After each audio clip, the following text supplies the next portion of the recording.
let's move on. I'm drawing 3, 4, 5 a type of shape, and I'm connecting this to a leaf. So again then I'm connecting different types of flowers.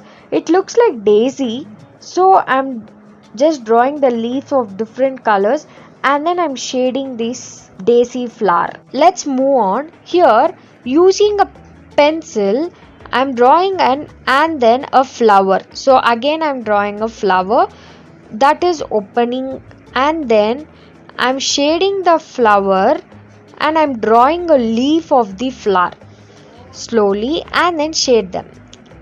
Next, again I'm drawing 3 U's and connecting the flowers. So multiple types of flowers has been drawn to different types of U's. And here we are drawing leaves to the flowers. So every flowers will have a leaf together. So here I am drawing a bow type and connecting these different types of flowers to the bow. And here's a beautiful flower with a bow attached together.